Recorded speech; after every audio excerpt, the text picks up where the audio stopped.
Hello students, आपका स्वागत है आपके अपने यूट्यूब चैनल प्रॉपर गाइडेंस की सी प्रोग्रामिंग ट्यूटोरियल की एक नई वीडियो में, जिसमें आज हम बात करने वाले हैं सी प्रोग्रामिंग में प्रयुक्त होने वाले प्रमुख स्ट्रिंग फंक्शंस की। वैसे तो सी प्रोग्रामिंग में प्रयुक्त होने वाले स्ट्रिंग फंक्शन बहुत ज्यादा हैं, उनको एक वीडियो में बता पाना मुश्किल है। तो इसके लिए मैं इसका पार्ट 1 लेके आया हूँ और बहुत ही जल्द इसका पार्ट 2 भी आपके चैनल पे आ जाएगा। तो इसके लिए आपको करना क्या, अगर आपने अभी तक चैनल को सब्सक्राइब नहीं किया हुआ है तो चैनल को सब्सक्राइब कर लीजिए, जिससे जब भी ये नया वीडियो आए आपको तुरंत उसका नोटिफिकेशन मिल जाए। तो चलिए हम लोग शुरू करते हैं। तो सबसे पहले हम लोग बात करते हैं स्ट्रिंग के बारे में। स्ट्रिंग क्या होता है? सी प्रोग्रामिंग लैंग्वेज में आपके जो प्रमुख डेटा टाइप हैं वो है इंटीजर, फ्लोट, डबल और कैरेक्टर। ठीक है, ये आपके प्रमुख डेटा टाइप है। तो इसमें स्ट्रिंग तो कहीं नहीं आता, यानी कि डायरेक्टली स्ट्रिंग को हैंडल नहीं करते हैं सी प्रोग्रामिंग लैंग्वेज में। स्ट्रिंग को हैंडल करने के लिए आपको एक मेथड यूज करना पड़ता है, जिस मेथड को आप क्या बोलते हो? Array of characters. यानी कि आपको स्ट्रिंग्स कैसे हैंडल करनी है, आपको स्ट्रिंग्स को बताना है कि ये कैरेक्टर्स का एक ग्रुप है। तो इसीलिए इसके लिए आपका डेटा टाइप क्या है? इसके लिए आपका जो डेटा टाइप है वो है कैर। ठीक है, और इसका जो वेरिएबल आप बनाओगे वो क्या होगा? एरे होगा। क्या होगा? एरे होगा। तो सिंपल सी बात है, सी प्रोग्रामिंग लैंग्वेज में आप जो स्ट्रिंग्स को हैंडल करते हो वो आप एरे ऑफ कैरेक्टर्स के रूप में हैंडल करते हैं। ठीक है, तो अब समझो, स्ट्रिंग्स पर विभिन्न प्रकार के ऑपरेशंस परफॉर्म करने के लिए आपके सी प्रोग्रामिंग लैंग्वेज में बहुत सारे प्री डिफाइंड या बिल्ट इन फंक्शंस दिए गए हैं। तो ये जितने भी बिल्ट इन फंक्शंस हैं ना आपके, वो सभी स्ट्रिंग डॉट एच नाम के हेडर फाइल में रखे हुए हैं। आपसे बहुत ज्यादा पूछा जाता है कि जितने भी स्ट्रिंग फंक्शंस हैं वो आपको कहाँ मिलेंगे? वो आपको मिलेंगे स्ट्रिंग डॉट एच नाम के हेडर फाइल में। यानी कि स्ट्रिंग से संबंधित अगर आपको कोई भी फंक्शन प्रोग्राम में इस्तेमाल करना है तो आपको इस फाइल को प्रोग्राम में इंक्लूड करना पड़ेगा, यानी कि इस फाइल को प्रोग्राम में लगाना पड़ेगा। ठीक है, यानी कि अगर आप इसके बिल्ट इन फंक्शन यानी जो स्ट्रिंग मैनिपुलेशन फंक्शंस हैं उनका आप अपने प्रोग्राम में प्रयोग करना चाहते हो तो आपको स्ट्रिंग डॉट एच फाइल में लगाना, आपके प्रोग्राम में लगाना कंपलसरी है। ठीक है, तो हम लोग बात कर लेते हैं प्रमुख स्ट्रिंग फंक्शंस के बारे में। तो देखिए, आपका जो पहला स्ट्रिंग फंक्शन है वो है strlen। इसका पूरा नाम है स्ट्रिंग लेंथ फंक्शन। यानी कि ये फंक्शन एक बहुत ही महत्वपूर्ण फंक्शन है। बहुत सारे क्वेश्चन आपको एग्जाम में इससे देखने को मिलते हैं। इसकी करता क्या है?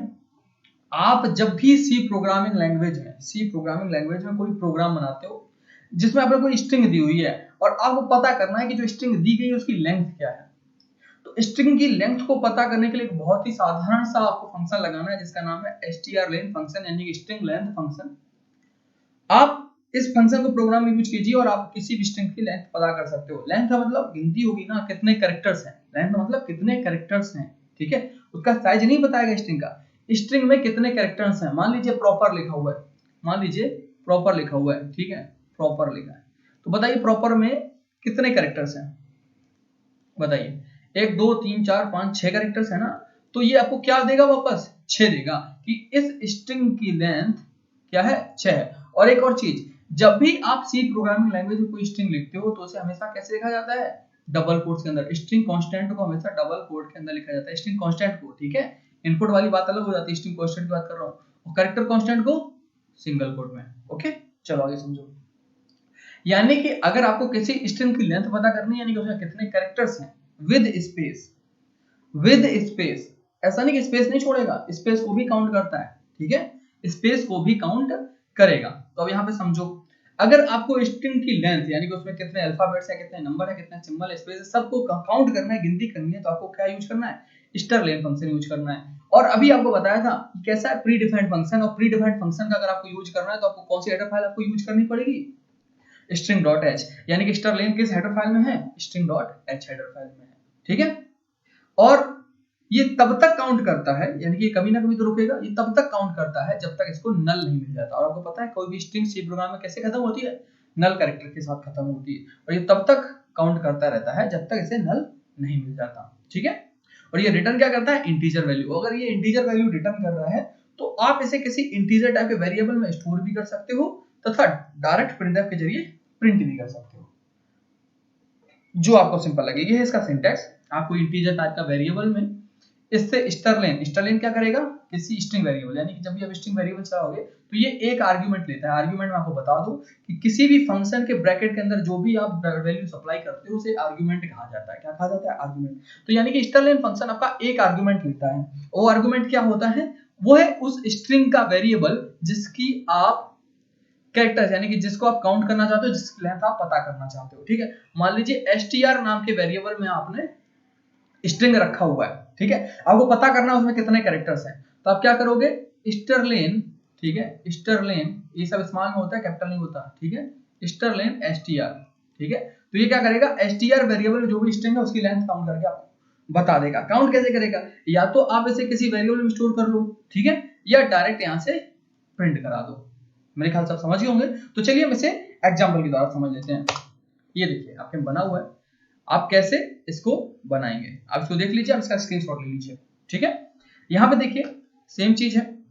अब यहाँ पे कंफ्यूज मत होना मैंने कोनियो क्यों लगाया हुआ है। देखो अगर आप लोग कोई दूसरा आईडी या कोड ब्लॉक या डेवलपर यूज कर रहे हैं तो आपको कोनियो की आवश्यकता बिल्कुल ना के बराबर होती है। ठीक है, डेवलपर या कोड ब्लॉक तो आपको इसकी जरूरत ना के बराबर होती है। लेकिन अगर आप टर्बो यूज कर रहे हो तो जो सी प्रोग्रामिंग में ज्यादातर क्वेश्चन आते हैं वो टर्बो से आते हैं। ठीक है, तो ये कंफ्यूज नहीं होना, टर्बो। तो अगर आप एग्जाम में देने जा रहे हो तो आप कोनियो लगाना, ओ लेवल में या किसी भी एग्जाम में आप कोनियो लगाना। ठीक है, और वॉइड मेन आप सी प्रोग्रामिंग में लगा सकते हो, टर्बो में भी लगा सकते हो, डेवलपर में भी लगा सकते हो, लेकिन फाइल को .c करके सेव करना होगा आपको। कैसे, .c।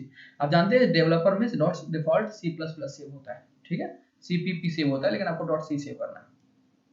और ये कोनियो लगाया क्यों है, यहाँ पे मैंने एक फंक्शन चला हुआ जिसका नाम है getch। आपको पता है getch एक ऐसा फंक्शन है जो एक कैरेक्टर इनपुट लेता है, उसका करता कुछ नहीं है, लेकिन ये सिर्फ तब तक के लिए लेता है कि आपका प्रोग्राम रुका रहे। क्योंकि टर्बो कंपाइलर में क्या होता है कि आपका आउटपुट दिखता नहीं है। अब जैसे रन करते हो ब्लैंक स्क्रीन आती है और गायब हो जाती है। ठीक है, तो आपको ये लगाना कंपल्सरी हो जाता है। और इस फंक्शन की डेफिनेशन दी हुई है आपके conio.h हेडर फाइल में, इसलिए मुझे कोनियो लगाना पड़ा है क्योंकि मुझे इसे चलाना था। ठीक है, आप लोग ये दोनों हेडर फाइल जरूर लगाएं जब ये प्रोग्राम बनाएं, तो कोई दिक्कत वाली बात नहीं है। आगे देखो, मैंने यहाँ पे एक स्ट्रिंग बनाया हुआ है। ठीक है, स्ट्रिंग वेरिएबल बनाया हुआ है, एरे बनाया हुआ है। ठीक है, और एक नंबर लिया हुआ है n। ठीक है, अब मैंने बोला है एक स्ट्रिंग एंटर करो। आप यहाँ पे scanf के जरिए भी इनपुट ले सकते थे। scanf के जरिए कैसे, देखो scanf में दिक्कत क्या आती है कि जब भी आप scanf से इनपुट लेते हो तो क्या रहता है, स्पेस के बाद इनपुट नहीं लेता, तो इसलिए आपको थोड़ा सा मॉडिफायर यूज करना पड़ता है। जैसे scanf, इसको कैसे लोगे, अगर स्पेस के बाद भी लेना है तो कैसे लगाओगे, मॉडुलस s प्लस कैप और एस्केप सीक्वेंस m, यानी कि हम तब तक इनपुट लेना चाहते हैं जब तक हम एंटर की ना दबाएं। ठीक है, और कहां पे रखना है, एड्रेस ऑफ str, यहीं पे तो रखना है। आप या तो ये कर लो या ये कर लो। आपको पता है गेट्स और पुट्स नॉर्मली क्या होता है, स्ट्रिंग के ऊपर काम करने वाले फंक्शन है। ये पूरा का पूरा स्ट्रिंग एक बार में इनपुट ले सकते हो और आउटपुट दे सकते हैं। ठीक है, इनपुट के लिए गेट्स और आउटपुट के लिए पुट्स। अभी आप यहाँ पे गेट्स देख लीजिए, मैं पुट्स भी आपको आगे बताऊंगा। आप चाहे ये चला लो या ये चला लो, दोनों सेम है। ठीक है, अब यहाँ पे क्या होगा, एक स्ट्रिंग इनपुट हो गया कहाँ पे, str में। ठीक है, और फिर यहाँ पे हमने n में क्या कर दिया, उसका जो भी लेंथ है स्टोर करा दिया, स्टरलेन str, यानी कि str को हमने काउंट किया किसके जरिए, स्टरलेन के जरिए, और स्टोर कहाँ कराया, n में। यानी कि स्ट्रिंग की जो भी लेंथ है वो कहाँ आ गई, अब n में आ गई ना, जो भी लेंथ थी वो कहाँ आ गई, n में आ गई। तो अब हम लोग यहाँ पे n को प्रिंट कर लेते हैं, यानी कि n में जो कुछ भी होगा वही उस स्ट्रिंग की लेंथ है। ठीक है, तो यहाँ पे length of string is percent d, यानी मॉडुलस d। यहाँ पे क्या प्रिंट होगा, n प्रिंट होगा ना।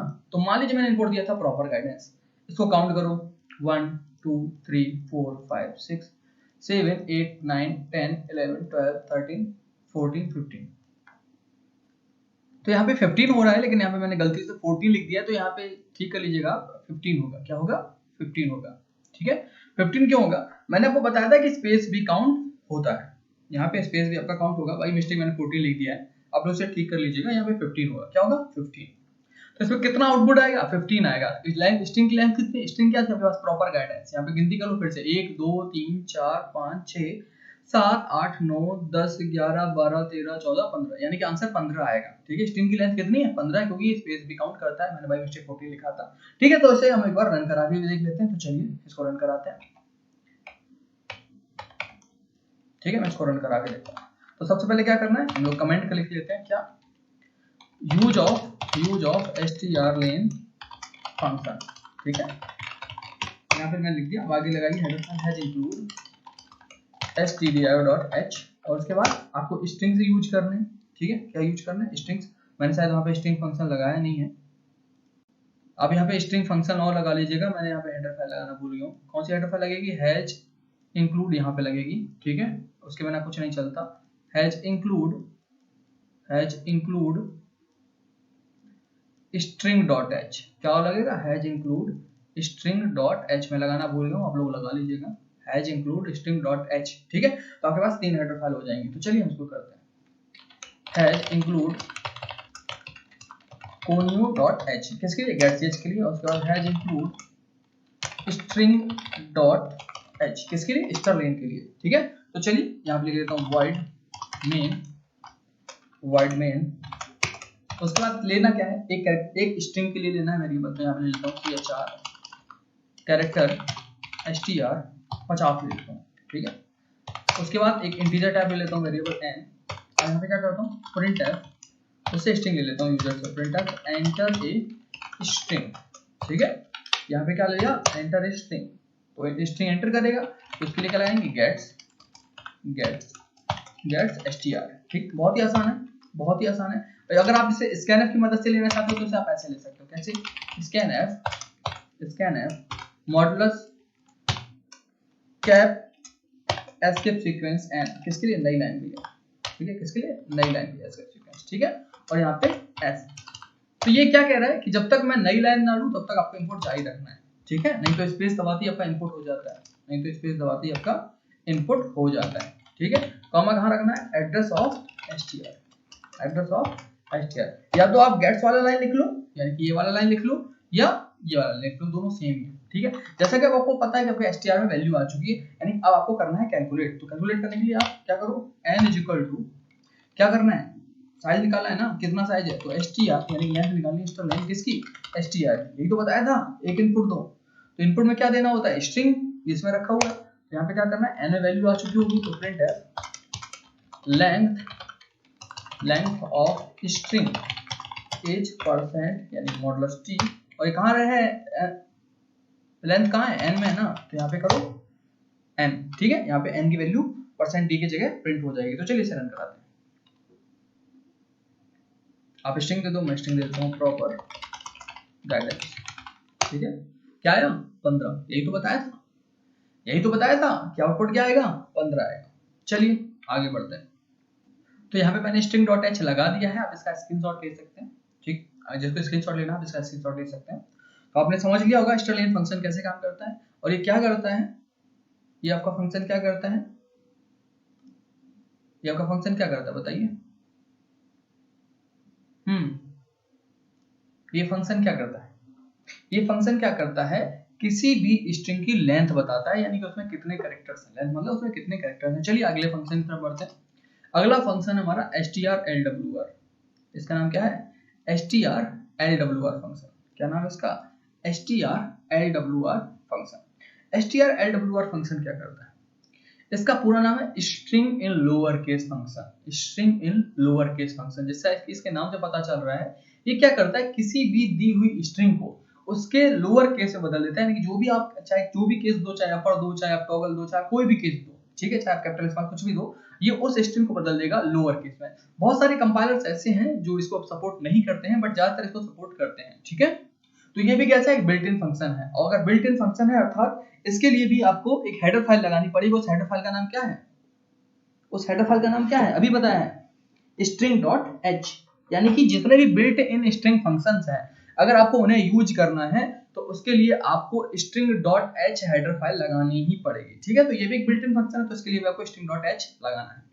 तो ये रिटर्न क्या करता है और ये लेता क्या है? इसको भी एक आर्गुमेंट चाहिए होता है, जैसा कि आप यहाँ पे देख पा रहे हो, इसको भी एक आर्गुमेंट चाहिए होता है, यानी कि जिस वेरिएबल में आपकी स्ट्रिंग रखी हुई है सिर्फ वो वेरिएबल चाहिए। और ये रिटर्न क्या करता है? ये आपको उस स्ट्रिंग को लोअर केस से बदल के रिटर्न कर देता है, जिसे आप printf या puts की मदद से एक्सेस कर सकते हो, प्रिंट कर सकते हो, ठीक है। चलिए इसका एग्जांपल से समझ लेते हैं। तो यहाँ पे देखिए, यहाँ पे क्या है? आप फिर से वहीं पे कोनियो फाइल लगी हुई है। कोनियो फाइल किसके लिए लगी हुई है? getch के लिए लगी हुई है, क्योंकि getch फंक्शन किसमें होता है? कोनियो में होता है, ठीक है। आगे और समझ लेते हैं ये हेडर फाइल क्यों लगी हुई है।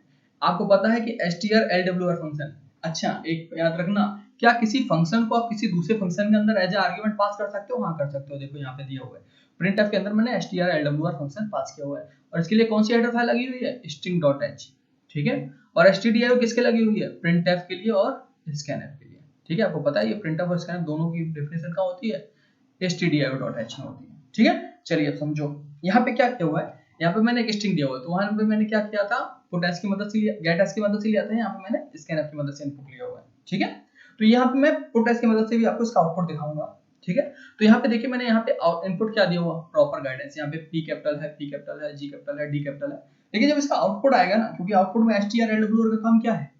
strlwr फंक्शन का काम क्या है? ये किसी भी स्ट्रिंग को लोअर केस में बदल देता है। तो यानी कि इसका जो भी केस दिया हुआ था वो केस में हो जाएगा, लोअर केस हो जाएगा, सब स्मॉल लेटर्स में हो जाएगा। तो चलिए इसे रन करा के देख लेते हैं। यहाँ पे देखिए यहाँ पे क्या है? strlen, लेकिन हम यहाँ पे क्या यूज करने वाले हैं? strlwr function. तो चलिए इसको लिख के देखते हैं। यहाँ पे ये सारी हेडर फाइल यही रहेंगी, जीव दो, मुझे इसमें कुछ नहीं करना। ये स्ट्रिंग भी वही रहेगा, ये हटा देता हूँ और यहाँ तक मैं दोबारा से लिख देता हूँ। getch मैंने नहीं लगाया था, इस बार मैं getch लगा दूंगा, ठीक है। कोई इशू वाली बात नहीं है इसके लिए। ये getch इसमें कोई दिक्कत नहीं, मैं डेवलपर यूज कर रहा हूँ, इसका कोई इशू नहीं है। लेकिन जो लोग टर्बो यूज करेंगे उनके लिए getch लगाना कंपलसरी है। क्योंकि getch के बिना आपका आउटपुट नहीं आएगा, आपको ब्लैंक स्क्रीन भी नहीं दिखाई देगी। थोड़ा स्क्रीन ब्लिंक करेगी और चली जाएगी, तो इसलिए getch लगाना कंपलसरी है जो लोग टर्बो कंपाइलर यूज करते हैं, ठीक है। बाकी सब सेम है। चलिए आगे बढ़ते हैं। printf enter a string। तो मैंने यहाँ पे यूजर को दे दिया है कि एक स्ट्रिंग एंटर करेगी, तो एक स्ट्रिंग एंटर करेगा। तो उसके लिए मैं पहले मैंने पुटैश चलाया था, गेटैश चलाया था, इस बार मैं scanf चलाऊंगा। scanf % आपको पता है कि स्पेस के बाद क्या होता है कि वो आपका इनपुट ले लेता है। दो में से मुझे तब तक इनपुट लेना है जब तक मैं नई लाइन ना करूं, यानी कि एंटर ना दबाऊं एस, और यहाँ पे क्या करना है? एड्रेस ऑफ कहां? str, okay. चलिए अब यहाँ पे मैंने क्या बताया, या तो आप printf की मदद से चला लो या पुटैश की मदद से चला। तो मैं printf की मदद से पहले आपको चला लेता हूं। printf न्यू स्ट्रिंग मतलब अब स्मॉल कैप स्मॉल लेटर में आएगी ना, लोअर केस में आएगी ना, तो new string is equal to modulus s, ठीक है। फॉर्मेट स्पेसिफाई लगा स्ट्रिंग के लिए, ठीक। तो यहाँ पे क्या करेंगे? strlwr किससे करना है? लोअर स्ट्रिंग को ना, स्ट्रिंग कहाँ रखी हुई है? str में रखी हुई है ना। तो यहाँ पे मैं str चला देता हूँ। तो यहाँ पे क्या होगा? वो प्रिंट हो जाएगा। यहाँ पे क्या होगा? वो प्रिंट हो जाएगा। ये वैल्यू कहाँ प्रिंट हो जाएगी? यहाँ पे। अब यहाँ पे getch लगा देता हूँ, getch, ठीक है। पिछली बार मैंने getch नहीं लगाया था, इस बार मैं getch लगा देता हूँ, ठीक है। ये लग गया। चलिए इसको कंपाइल करके देखते हैं। ये देखिए कंपाइल हो गया और रन हो गया। तो यहाँ पे स्ट्रिंग दे देता हूँ PROPER स्पेस गाइडेंस, ठीक है। यहाँ पे देखो मैंने PERGU क्या बना हुआ है? कैपिटल बना हुआ है। लेकिन मुझे कैसा चाहिए? स्मॉल में चाहिए ना, तो स्मॉल के मैंने क्या लगाया हुआ है? strlwr लगाया हुआ है। तो यहाँ पे देखिए आउटपुट में पूरा का पूरा स्ट्रिंग आपका लोअर केस में हो गया। यही कब होता है? strlwr का। लेकिन अभी आपने देखा था पिछली बार क्या हुआ था? जैसे मैंने एंटर किया था यहाँ पे नीचे लाइन आ गई थी, वो नहीं आई, मतलब प्रोग्राम अभी चल रहा है। प्रोग्राम क्यों चल रहा है? क्योंकि अभी तक getch चल रहा है और getch को एक कैरेक्टर चाहिए, यानी कि अगर आप कोई भी बटन की दबाओगे तो वो getch चल जाएगा। ये देखो आ गई लाइन। पिछली बार जैसे मैंने एंटर किया था आ गई थी, क्यों? क्योंकि पिछली बार getch नहीं था, इस बार getch था, ठीक है। चलिए इसको बंद करते हैं। अब यहाँ पे आप पुटैश की मदद से भी दे सकते हो, ठीक है। लेकिन पुटैश में आप ये चीज नहीं दे पाओगे, कांस्टेंट नहीं दे पाओगे। तो पुटैश से कैसे लेंगे ये भी समझ लो। पुटैश से कैसे दोगे? ऐसे करोगे पुटैश, ठीक है, strlwr और यहाँ पे क्या? स्ट्रिंग। हो गया। और यहाँ पे आप getch की मदद से भी ले सकते हो। तो यहाँ पे मैं ऊपर getch चला देता हूँ, नीचे पुटैश चला देता हूँ, ठीक है। आप दो तरीके से यहाँ पे कर सकते हो, getch पुटैश, यानी कि printf scanf की जगह मैंने getch और पुटैश कर दिया। चलिए इसको रन कराते हैं। यहाँ पे देखो एंटर स्ट्रिंग दीजिए, मैं स्ट्रिंग दे देता हूँ PROPER गाइडेंस, पूरा करके दे दिया, ठीक है। पूरा स्मॉल आ गया। फिर से वो नई लाइन नहीं है क्योंकि getch अभी भी चल रहा है। मेरे ख्याल से आपको समझ में आ गया होगा, ठीक है। ये था आपका strlwr फंक्शन, यानी कि ये आपको क्या करता है? आपका जो स्ट्रिंग होता है उसे लोअर केस में बदल देता है। चलिए आगे बढ़ते हैं। जिसको स्क्रीनशॉट लेना है आप स्क्रीनशॉट इसका ले सकते हैं। चलिए आगे बढ़िए। अगला हमारा फंक्शन है strupr फंक्शन, यानी कि स्ट्रिंग इन अपर केस। ये strlwr का जस्ट उल्टा फंक्शन है। जैसा कि अभी आपने देखा था कि strlwr क्या करता है कि किसी भी स्ट्रिंग को लोअर केस में बदलता है, ठीक उसी प्रकार str किसी भी स्ट्रिंग को अपर केस में बदलता है, यानी कि कैपिटल लेटर्स में बदलता है। ठीक है, तो जैसे वो strlwr फंक्शन क्या कर रहा था कि आप कोई भी स्ट्रिंग देते थे उसे स्मॉल में कर देता था, ये क्या करेगा, ये उसे अपर में करके देगा। चलने का प्रोसेस सेम है, कोई भी चेंजमेंट नहीं है। इसे भी आप printf या पुटस की मदद से प्रिंट कर सकते हैं। तो इसका भी आप प्रोग्राम देख लीजिए, सेम है, कोई भी चेंजमेंट नहीं है। आप जैसे आप वहां किए थे आप वैसे यहाँ पे भी चेक कर सकते हो। ठीक है, यहाँ पे देख लीजिए, यहाँ पे 3 हेडर फाइल सभी में चलेंगी। आप यहाँ पे ये रट लीजिए, 3 हेडर फाइल ये बराबर चलेंगी, क्योंकि आपको पता है stdio किसके लिए चला है, printf के लिए, conio किसके लिए चला है, getch के लिए। सॉरी, आपका जो stdio जो है ना वो printf, getch, puts यानी कि जितने भी इनपुट और आउटपुट फंक्शन होते हैं सब किसमें होते हैं, stdio में होते हैं, getch conio में होता है। ठीक है, तो stdio किसके लिए, printf, getch, puts, और आपका string.h किसके लिए है, strupl के लिए। जितने भी स्ट्रिंग के बिल्ट इन फंक्शन है सब कहाँ, string.h में, और जितने भी इनपुट आउटपुट के फंक्शन है सब कहाँ, stdio.h में। ठीक है, और getch, getch और clr getch और clr ये प्रमुख फंक्शन है जो आपके conio.h में होते हैं। चलिए हम इसको रन करके देख लेते हैं। देखिए सिंपल सी बात है कि यहाँ पे मैं सेम चीज कुछ नहीं करना, यहाँ पे सिर्फ क्या करना है, strupr फंक्शन चलाना है। क्या चलाना है, strupr function, same to same रखना है इसको। ठीक है, यहाँ पे मैं कर देता हूँ strupr, सिर्फ कुछ नहीं करना था। आपने अभी तक क्या किया था, strlwr लोअर में कर रहा था, strupr क्या कर देगा, अपर केस में कर देगा। तो चलिए अब इसको चेक कर लीजिए, स्क्रीनशॉट लेना है स्क्रीनशॉट ले लो, मैं इसको कंपाइल करके रन कराता हूँ। ठीक है, ये देखिए मैंने इसको रन कराया। यहाँ पे मैं स्मॉल केस में दे देता हूँ, स्मॉल लेटर में लिख देता हूँ प्रॉपर। ठीक है, और ये क्या करके देगा, आपको पता है strupr फंक्शन क्या करता है, कैपिटल यानी कि अपर केस में करता है। आपका आउटपुट आ चुका है, आपने भी क्या पढ़ा, strlwr लोअर केस में और strupr अपर केस में। ठीक है, मेरे ख्याल समझ में आ गया होगा, काफी सिंपल था। दोनों फंक्शन काफी सिंपल है, strlwr strupr एक दूसरे के विपरीत फंक्शन है। ठीक है, चलिए आगे बढ़ते हैं, इसको मैं कट कर देता हूं। चलिए आगे बढ़ते हैं, आगे समझ लेते हैं। अगला हमारा फंक्शन है, बहुत ही महत्वपूर्ण फंक्शन है, बहुत ज्यादा आपके एग्जाम से पूछा जाता है, इंटरव्यू से पूछा जाता है, strarray फंक्शन। इसका पूरा नाम है string reverse function. String reverse function, इसके नाम से भी आपको क्लियर हो गया होगा ये करता क्या है, ये भी बिल्ट इन फंक्शन है। ठीक है, ये सभी के सभी जितने मैं फंक्शन बता रहा हूँ सबके सब बिल्ट इन फंक्शन है, और बिल्ट इन फंक्शन के लिए string.h हेडर फाइल लगती है। तो स्ट्रिंग रिवर्स फंक्शन क्या करता है, स्ट्रिंग रिवर्स फंक्शन आपके द्वारा दी गई स्ट्रिंग को रिवर्स कर देता है, यानी कि उल्टा प्रिंट करता है। यानी कि मान लीजिए आपने abc इनपुट दिया तो आपका आउटपुट में क्या आएगा, cba। ठीक है, अगर आप इनपुट में abc देते हो तो आपका आउटपुट आएगा abc का cba। ठीक है, यही तो होता है रिवर्स। ठीक है, यही होता है आपका रिवर्स। तो इसका काम क्या होता है, रिवर्स करना किसी भी स्ट्रिंग को। ठीक है, तो ये रिटर्न क्या करता है, इसको भी एक आर्गुमेंट चाहिए, यानी कि सिर्फ एक वेरिएबल चाहिए होता है इसको रन करने के लिए, जिस स्ट्रिंग को इसे रिवर्स करना है उसका वेरिएबल। और आउटपुट क्या देता है, स्ट्रिंग ही देता है, कैसा, उसका जस्ट विपरीत, यानी कि रिवर्स स्ट्रिंग आउटपुट में देता है। और जैसे भी आप यूज कर सकते हो, प्रिंट कर सकते हो printf और puts की मदद से। चलिए इसका एग्जांपल देख लेते हैं। यहाँ पे देखिए, यहाँ पे देखिए आप लोग, यहाँ पे आपने वो 3 हेडर फाइल लगाए हुए जो आप हर प्रोग्राम में लगा रहे हैं। यहाँ पे आपने स्ट्रिंग लिया हुआ है, एक स्ट्रिंग ले लिया है, और प्रिंट कैसे किया है, पुटस की मदद से जो भी आपने स्ट्रिंग लिया था उसे आप रिवर्स कर पाएंगे। मान लीजिए मैंने ये इनपुट दिया था, आपका आउटपुट क्या आएगा, जस्ट उल्टा। तो चलिए इसे रख कर आगे देख लेते हैं। तो यहाँ पे सेम चीज है, बना रहने देता हूँ मैं इसको दोबारा से यहाँ पे क्लियर कर देता हूँ। ठीक है, मैं इसको दोबारा बना देता हूँ। ठीक है, इतना समझ में आया होगा ना, 3 हेडर फाइल, stdio, conio और string.h। अगर आप conio नहीं लगाना चाहते हो तो मत लगाओ, सिर्फ आपको क्या करना है, getch नहीं लगाना है। ठीक है, लेकिन अगर आप टर्बो यूज कर रहे हैं, ध्यान रखिएगा, अगर आप टर्बो कंपाइलर यूज कर रहे हैं तो conio.h और getch लगाना कंपलसरी है आपके लिए, वरना आपका चलेगा नहीं। ठीक है, चलिए आगे समझिए। यहाँ पे एक स्ट्रिंग ले ली हूँ मैंने, तो यहाँ पे मैं करता हूँ printf एंटर एक स्ट्रिंग एंटर कीजिए।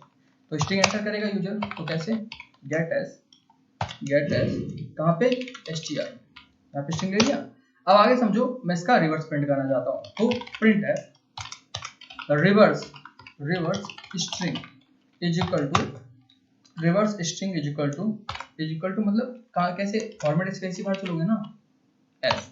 तो अब क्या करोगे, स्ट्रिंग कहाँ से आएगी, str से आएगी ना। तो str में तो सीधी स्ट्रिंग रखी हुई थी, रिवर्स कैसे करोगे, तो रिवर्स करने के लिए आपके पास फंक्शन है, कौन सा फंक्शन है, या मैं चेंज कर देता हूँ, स्ट्रिंग को रिवर्स करने के लिए आपके पास कौन सा फंक्शन है, str रिवर्स, str रे फंक्शन है। तो कैसे चलाएंगे आप उसे, strrev, ठीक है। और क्या बताया था, एक आर्गुमेंट चाहिए जहां पे आपका स्ट्रिंग रखा है, स्ट्रिंग कहां रखा है, str में रखा है ना, ठीक है। तो चलिए इसे रन करा देते हैं। देखिए इनपुट दीजिए प्रॉपर गाइडेंस, ठीक है। ये देखिए आपका रिवर्स हो चुका है, आपका रिवर्स हो चुका है। इसमें कैपिटल लेटर से स्मॉल लेटर्स कोई फर्क नहीं पड़ता है, इसका काम सिर्फ उसको रिवर्स करना। तो यहाँ पे देखिए गाइड ECNADIUG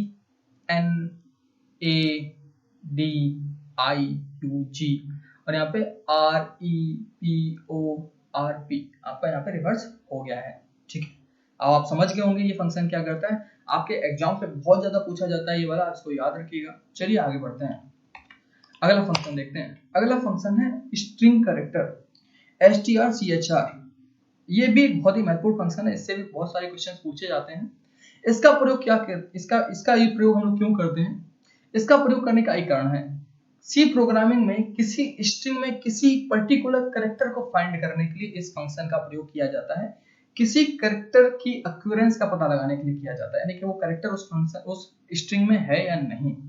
और अगर वो कैरेक्टर उसे मिल जाता है, और अगर वो कैरेक्टर उसे मिल जाता है तो वो जहां कैरेक्टर उसे पहला बार मिलता है, पहली बार सिर्फ एक बार ढूंढता है। मान लीजिए प्रॉपर गाइडेंस लिखा हुआ था, मान लीजिए आपका यहाँ पे, मान लीजिए देखिए मैं यहाँ पे देख देता हूँ, मान लीजिए आपका ये लिखा होगा ACADB, ठीक है, ACADB लिखा था। तो ये सिर्फ क्या करता है, पहली बार उसे कहाँ मिला, मैं सी मान लेता हूँ, ए नहीं, ठीक है। यहाँ पे 2 बार सी आया है, तो ये क्या करता है, आपको मान लो सी ढूंढना है इसमें, तो इसे सी जहां भी मिलेगा वहीं से इसको प्रिंट कर देगा। सिर्फ पहली बार ढूंढता है, आखिरी बार से कोई मतलब नहीं, एक से ज्यादा बार है तो कोई मतलब नहीं, सिर्फ पहली बार से मतलब होता है। तो इसका आउटपुट आएगा कि जहां इसे पहली बार मिला वहीं से ये उसे आउटपुट कर देगा, यानी कि आपका आ जाएगा CADBC, ठीक है। जहां उसे पहली बार मिला, पहली बार तो उसे यहीं मिला ना, ठीक है। यहाँ दूसरी बार आगे होता तो तीसरी बार, तो उसे सिर्फ पहली बार से मतलब होता है, पहली बार उसे जहां मिलता है उसके बाद ये पूरी स्ट्रिंग आउटपुट दे देता है। यही पे आपको ये लिखा हुआ है क्या, कि कैरेक्टर की पहली उपस्थिति के बाद पूरी स्ट्रिंग प्रिंट कर देता है, यानी कि पहला, जैसे उसे पहला मिल गया बस वहीं से प्रिंट कर देगा, ठीक है। अब यहाँ पे एक और समझो, इससे 2 आर्गुमेंट चाहिए। अभी तक आपने जितने फंक्शन पढ़े सब एक आर्गुमेंट चल रहे थे, इससे 2 आर्गुमेंट चाहिए। कौन कौन से, सबसे पहले तो उसे वो स्ट्रिंग चाहिए जिसमें से सर्च करना है, ठीक है। सबसे पहले तो उसे वो स्ट्रिंग चाहिए जिसमें उसे सर्च करना है, स्ट्रिंग हाँ किसी वेरिएबल में होगा। फिर उसके बाद इसे वो कैरेक्टर चाहिए। याद रखना, जब आप एक से अधिक आर्गुमेंट देखते हो तो दोनों आर्गुमेंट को सेपरेट करने के लिए आप सेपरेशन ऑपरेटर या कॉमा ऑपरेटर का यूज करते हो, याद रखना चीज को, ठीक है। तो सबसे पहले वो वेरिएबल जिसमें स्ट्रिंग है, दूसरा कौन सा कैरेक्टर आपको सर्च करना है, ठीक है। तो इसे कितने आर्गुमेंट चाहिए, 2 आर्गुमेंट। और इसे भी आप printf और putS की मदद से एक्सेस कर सकते हो। किसकी मदद से, printf और putS की मदद से एक्सेस कर सकते हो। चलिए इसे एग्जांपल समझते हैं। तो यहाँ पे देखिए, यहाँ पे मैंने एक स्ट्रिंग लिया हुआ है, सेम टू सेम वही प्रोग्राम है, आपको एक ही प्रोग्राम में बना के दिखा रहा हूँ। एक स्ट्रिंग लिया हुआ है, अपना एक स्ट्रिंग इनपुट कराया हुआ है, ठीक है, गेटस की मदद से इनपुट ले लिया है। उसके बाद आपको प्रिंट क्या करना है, स्ट्रिंग प्रिंट करना है। क्या सर्च करना है, आर सर्च करना है। क्या सर्च करना है, आर सर्च करना है। आपने इनपुट किया दिया प्रॉपर गाइडेंस, इसमें कितनी बार आर है, 2 बार आर है। तो आउटपुट कहां से आएगा, मैंने बताया जब पहली बार इसे आर मिला, पहली बार आर उसे यहाँ मिल गया ना, यहाँ पे, तो आपका आउटपुट कहां शुरू हो जाएगा, यहीं शुरू हो जाएगा। क्या आएगा, प्रॉपर गाइडेंस, जैसा कि आप इसमें देख पा रहे हो, ठीक है। पहली बार जब भी कोई कैरेक्टर से मिल जाएगा, जो कैरेक्टर आप सर्च कर रहे हो, पहली बार इसे जहां कैरेक्टर मिल जाएगा वहीं से इसका आउटपुट करा देगा। तो चलिए इसे रन करा के देखते हैं। तुम लोग यहाँ पे क्या करते हैं, strchr फंक्शन में कोनियो नहीं लगा रहा हूँ, बट अगर आप टर्बो यूज कर रहे हैं तो जरूर लगाएं। तो यहाँ तक मैंने क्या हुआ, स्ट्रिंग का मैं इनपुट ले लूंगा, ठीक है। तो अब मैं यहाँ पे क्या कर देता हूँ, एक कैरेक्टर सर्च कर लेता हूँ। यहाँ पे क्या कर लेता हूँ, कैरेक्टर सर्च कर लेता हूँ, printf after character search string. Character की सर्च करने के बाद स्ट्रिंग क्या होगी, ठीक है। तो फॉर्मेट स्पेसिफायर स्ट्रिंग के लिए लगा देता हूँ, फॉर्मेट स्पेसिफायर %s, यानी कि मॉडुलस s लगता है इसके लिए, स्ट्रिंग प्रिंट करने के लिए। तो क्या सर्च करना है, मुझे r सर्च करना है। तो strchr, इसको कितने आर्गुमेंट चाहिए, 2 आर्गुमेंट चाहिए। कौन कौन से, एक तो जहाँ पे स्ट्रिंग कहाँ है, str में है ना। दूसरा आपको सर्च क्या करना है, आपको सर्च करना है r, ठीक है। r मान लो, या r ही सर्च कर लेता हूँ, चलो ठीक है, r ही सर्च कर लेता हूँ, या e सर्च कर लेता हूँ, ठीक है, e सर्च कर लेता हूँ, ओके। प्रॉपर गाइडेंस में मैं ई सर्च कर लूंगा। तो यहाँ पे देख लो, यहाँ पे मैंने क्या लिया हुआ है, strchr, कितने आर्गुमेंट चाहिए, 2 आर्गुमेंट। एक तो जहाँ पे आपका स्ट्रिंग रखा हुआ है, और दूसरा कौन सा कैरेक्टर आपको सर्च करना है, ठीक है, हो गया। अब गेट ch मैं नहीं लगा सकता, क्योंकि गेट ch लगा दूंगा तो कोनियो है नहीं, तो एरर दे जाएगा। तो चलिए मैं इसको कंपाइल करके रन करा लेता हूँ। यहाँ पे देखिए स्ट्रिंग दे दो प्रॉपर गाइडेंस। अब यहाँ पे मैं क्या कर देता हूँ, यहाँ पे ई दे देता हूँ, ठीक है, जैसे ई ज्यादा हो जाएंगे। अब बताओ आउटपुट क्या आएगा, बताओ आउटपुट क्या आएगा। अब समझो यहाँ पे मैंने बताया था कि पहला क्वेरेंस कहाँ हो रहा है, यहाँ हो रहा है, पहला क्वेरेंस यही तो हो रहा है ना, तो आपका आउटपुट यहीं शुरू हो जाएगा, नहीं आपका आएगा आउटपुट इतना, क्या आएगा, ई आर गाइडेंस, ठीक है, ई आर गाइडेंस। मैंने गलत लिखा हुआ गाइडेंस है स्पेलिंग, ठीक है, उसमें पॉइंट आउट मत करना, ठीक है। ई आर गाइडेंस का स्पेलिंग मैंने इसलिए लिखा हुआ है गलत क्योंकि आपको ई एक्स्ट्रा मिल जाए, ठीक है। तो यहाँ पे आउटपुट क्या होगा, ई आर गाइडेंस, क्या होगा, ई आर गाइडेंस। देखो यही है ना, ई आर गाइडेंस। क्यों, पहली बार जैसे वो कैरेक्टर से मिल जाएगा तो आप सर्च कर रहे हो वहीं से इसका आउटपुट शुरू हो जाएगा। आप चाहे तो इसका स्क्रीनशॉट ले सकते हैं, ठीक है, आप इसका स्क्रीनशॉट ले सकते हैं, और नहीं अगर नहीं सुनना है तो इसको रिवर्स करके देख सकते हैं, ये रिवर्स हो सकता है, ठीक है। चलिए आगे देखिए, तो ये मेरे ख्याल से आपको समझ में आ गया। यहाँ पे मैंने आर सर्च किया था, आप ये मत करना सर वहां पे तो ई आर आया, यहाँ पे ई आर आया था क्योंकि मैंने वहां ई सर्च किया, यहाँ पे मैंने आर सर्च किया तो आर से शुरू हो जाएगा, ठीक है। चलिए आगे बढ़ते हैं, अगला हम लोग फंक्शन देखते हैं।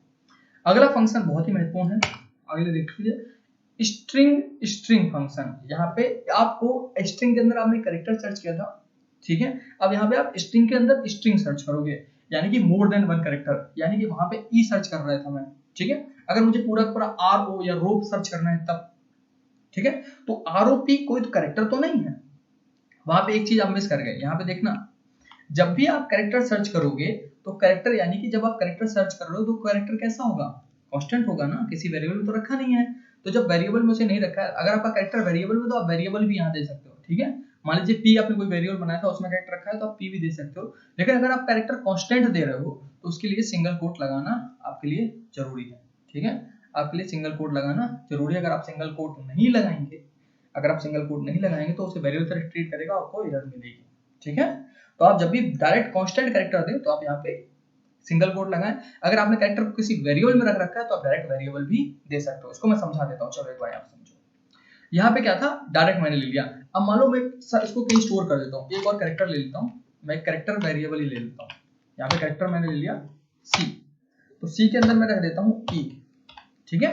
यहाँ पे मैंने वेरिएबल ले लिया, तो आप यहाँ पे अगर कैरेक्टर नहीं लेना चाहते हो तब यहाँ पे वेरिएबल भी ले सकते हो, ठीक है। मैं इसको फिर से रन करा देता हूँ आपके लिए, ये देखिए प्रॉपर, इस बार मैं सही से लिख देता हूँ, ठीक है, गाइडेंस, ये देखिए वही आया ई आर गाइडेंस, ठीक है। तो कंफ्यूज नहीं होना आप लोग, ठीक है। आप यहाँ पे वेरिएबल भी दे सकते हो, अगर अपने कैरेक्टर को स्टोर कर रखा है तो आप यूजर से इनपुट लेके भी दे सकते थे, ठीक है। तो अगर आप डायरेक्ट दे रहे हो, डायरेक्ट देने का मतलब ऐसे दे रहे हो, आप सर्च करना है तो सिंगल कोट में लिखना है, क्योंकि वो पता है जितने भी कैरेक्टर कांस्टेंट होते हैं उन्हें सिंगल कोट में लिखा जाता है। चलिए आगे, तो ठीक उसी प्रकार अगर आप यहाँ पे कांस्टेंट स्ट्रिंग देंगे, कहाँ पे, str फंक्शन में, स्ट्रिंग फंक्शन में, तो आपको उसे डबल कोट में लिखना पड़ेगा, क्योंकि आपको पता है कि जो भी स्ट्रिंग्स होते हैं आपके, उन्हें डबल कोट्स के अंदर लिखा जाता है, ठीक है। तो यानी कि अगर आपको स्ट्रिंग के अंदर किसी सर्व स्ट्रिंग का पता लगाना है, स्ट्रिंग के अंदर कोई शब्द सर्च करना है, शब्द यानी कि स्ट्रिंग सर्च करना है, तो उसके लिए आप जिस फंक्शन का प्रयोग करेंगे उस फंक्शन क्या बोलते हैं, string in a string function, ठीक है, समझ गए होंगे आप। तो ये भी क्या करता है, जैसे वहां पे कैरेक्टर मिलने के बाद पूरा का पूरा स्ट्रिंग प्रिंट करा देता था, ठीक उसी प्रकार इसमें भी वो स्ट्रिंग जैसे ही उसकी पहली बार मिलती है कोई स्ट्रिंग, जैसे ही उसे पहली बार कोई स्ट्रिंग मिलती है वहां से वो पूरी की पूरी स्ट्रिंग आपको प्रिंट करके दे देगा, ठीक है। और अगर आपको पिछले वीडियो में भी अगर कैरेक्टर नहीं मिलता है, पिछला जो स्लाइड था strchr, उसमें भी अगर आपको कैरेक्टर नहीं मिलता है तब भी ब्लैंक स्क्रीन आएगी, और स्ट्रिंग नहीं मिलती तब भी ब्लैंक स्क्रीन ही आएगी। और इसे भी आप एक्सेस कर सकते हैं किसकी मदद से, printf और पुट्स की मदद से, ओके, दोनों में से कोई भी आप यूज कर लो, ओके, ठीक है। तो आप यहाँ पे स्ट्रिंग में कंफ्यूज मत होना, आप यहाँ पे वेरिएबल भी ले सकते हो, डायरेक्ट कांस्टेंट भी यूज कर सकते हो। चलिए इसको एग्जांपल समझते हैं। यहाँ पे देखिए, यहाँ पे मैंने क्या किया हुआ है, यहाँ पे str यहाँ पे स्ट्रिंग नहीं लिखना था, यहाँ पे मुझे कुछ और लिखना था, यहाँ पे मुझे लिखना है रो, क्या लिखना है, रो, ठीक है। यहाँ पे स्ट्रिंग मेरा क्या है, हमारा स्ट्रिंग है यहाँ पे रो, ठीक है, यहाँ पे स्ट्रिंग क्या है, रो।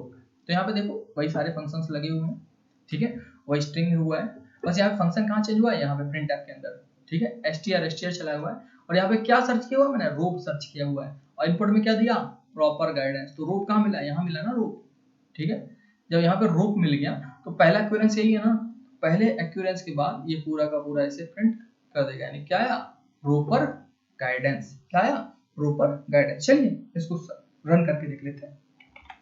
यहाँ पे देखिए सेम फंक्शन है, कहो तो मैं मिटा के कर देता हूँ इसको, ठीक है, str। ठीक है, यहाँ तक आपको समझ में आ गया होगा क्योंकि मैं बार बार वही कर रहा हूँ, मैं बार बार वही किए जा रहा हूँ। ठीक है, मैं इसको हटा देता हूँ।